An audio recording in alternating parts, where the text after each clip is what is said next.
Bienvenue donc au musée Girodet qui vient de réouvrir au public après plusieurs années de travaux de restauration et de rénovation.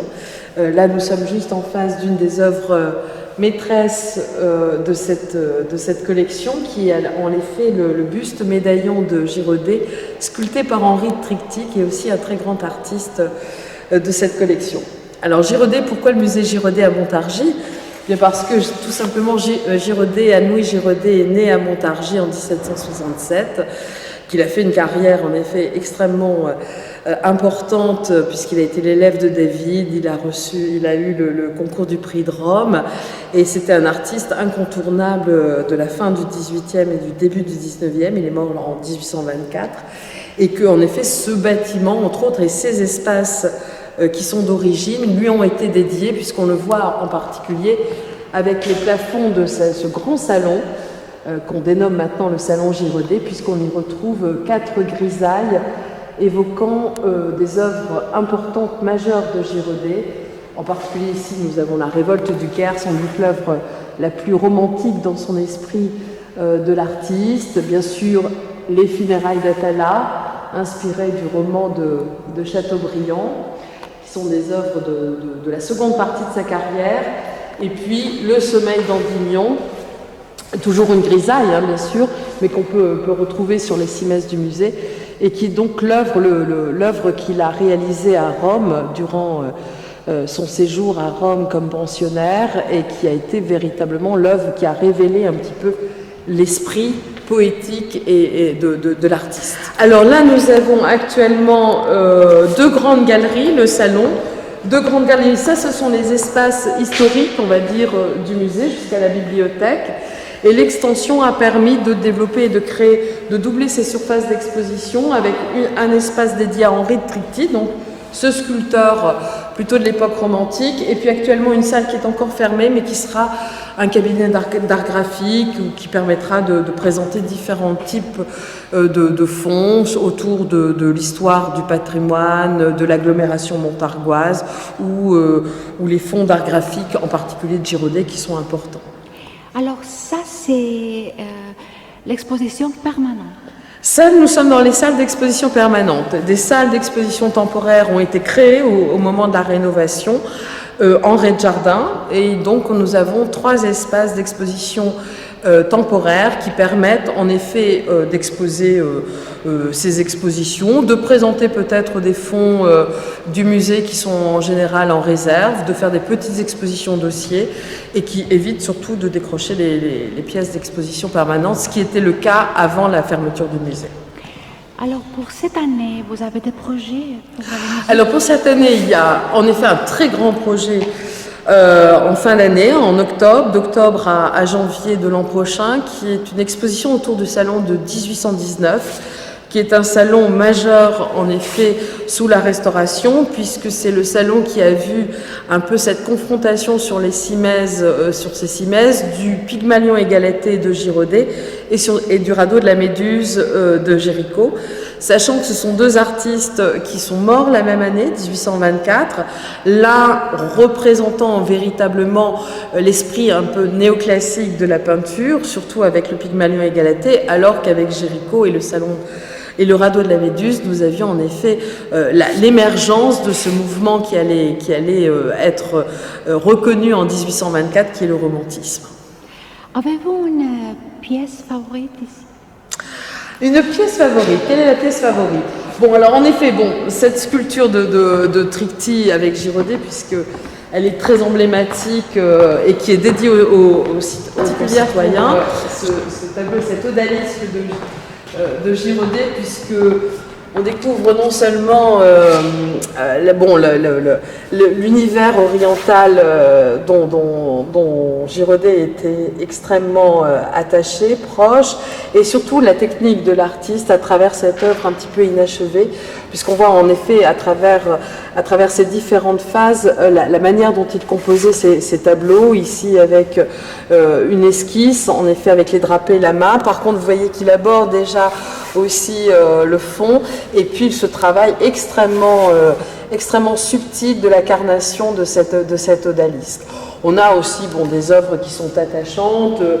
Après, c'est selon les thématiques. Le portrait de Mustapha, bien sûr, qui a été un portrait qui a été acquis par le musée en 1989 et qui était un des premiers portraits d'orientaux et qui montre aussi la manière dont Girodet abordait la notion ou de la tête d'expression ou du portrait avec ses orientaux, avec un gros plan. Enfin, il y a une grande modernité dans la manière dont il aborde le sujet comparé à des œuvres plus classiques comme le Docteur Ribes ou le Docteur Triozon où on a une distance. 17 pièces actuellement et puis des dessins sur Girodet. Il y a d'autres dépôts qui doivent arriver puisque là encore la muséographie est encore à affiner et à perfectionner. Vous renouvelez les expositions? Oui, parce qu'il y a des pièces qui sont juste arrivées de restauration, pas énormément en Girodet puisque peu avaient été touchées, mais il y a des pièces qui sont arrivées quelques semaines avant l'ouverture puisqu'elles avaient été fortement touchées par les inondations de 2016, avec des problématiques très très lourdes. Et donc peu à peu, les œuvres reviennent. Les funérailles d'Atala, qui étaient un dépôt du Louvre, ont été prêtées au Louvre-Lens pour l'exposition Amour et sont parties actuellement, elles sont au Centre de recherche des musées de France pour une restauration, donc de plusieurs mois. Et vous avez une bibliothèque? Nous avons alors la bibliothèque, ça c'est la bibliothèque historique, celle de Philippe-François Durzy qui est en cours d'aménagement. Ça c'est vraiment le mobilier qui a été conçu par Henri Tricty à l'origine du bâtiment, qui est un très beau mobilier, comme vous pouvez le voir. Le champ c'est là. Très beau mobilier, donc dessiné par Henri de Tricty. Vous voyez d'ailleurs que l'on voit les initiales PFD Philippe-François Durzy. Et au-dessus le fronton aux armes de Montargis-Lefranc. Et ce mobilier qui a été réalisé par l'ébéniste Lecuir a été dessiné par Henri de Tricty, parce que ce qui est aussi extrêmement fort dans le lien d'Henri de Tricty avec le bâtiment, c'est qu'il vivait au moment de la construction de l'édifice et qu'il a été fortement impliqué dans le décor et dans l'aménagement de ces galeries de l'étage, comme on peut le voir à l'extérieur avec le fronton. Donc c'est un artiste de premier plan, un sculpteur de premier plan, puisqu'il a réalisé entre autres les portes en bronze de l'église de la Madeleine. Il a fait son dernier grand chantier était à l'Albert Chapel du château de Windsor, mais il s'est fortement impliqué dans le décor et dans les aménagements intérieurs de cet espace, de ce niveau. Et vous avez aussi une salle de mariage? Alors, spécificité, histoire un petit peu de ce bâtiment, c'est qu'à l'origine, certes, ces galeries recevaient les collections qui avaient été créées en 1853 grâce au sous-préfet, le baron de Girardot, et au maire de l'époque, le docteur Ballot, mais qui étaient dans un autre lieu transitoire, temporaire, qui était l'ancien théâtre de la ville. Donc elles ont intégré le bâtiment quand il a été construit.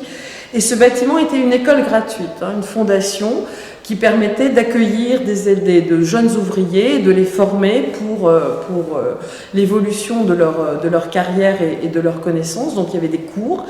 Et cette salle des mariages en bas était à l'origine un amphithéâtre qui, lorsque l'école a cessé ses activités au sein de ce bâtiment, a été racheté par la ville, et donc cet amphithéâtre a été transformé tout d'abord en salle de réunion, puis en salle des mariages, et le décor que vous pouvez voir en bas date de 1925, et en effet a lieu au sein du musée, au cœur du musée Henri de Jardin, des cérémonies de mariage lorsqu'il y a des mariages. Alors vous surveillez tous les travaux, tous les... Oui, donc en effet, le chantier du musée a commencé en 2012 à peu près.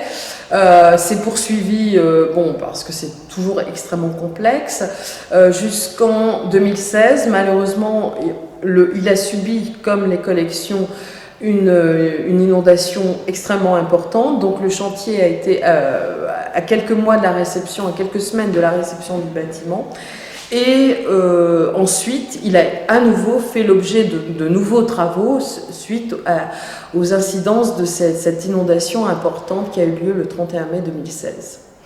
Et donc ensuite la muséographie et l'ouverture officielle au public le 15 décembre dernier du musée avec une partie de sa muséographie.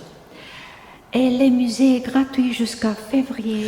Le musée, en effet, c'est une volonté de l'agglomération, est gratuite au public jusqu'au 28 février. Ensuite, il y aura en effet l'application des tarifs qui ont été votés pour ce musée, avec en effet une programmation un peu plus importante, des visites conférences, des visites thématiques, des prises de parole, enfin voilà, des ateliers aussi de pratique artistique, puisque nous avons en Red Park des espaces qui permettent de donner des cours spécifiques toujours en lien avec les collections, de dessin, de peinture, de sculpture aussi. Madame Pascal, merci. Je vous en prie, merci.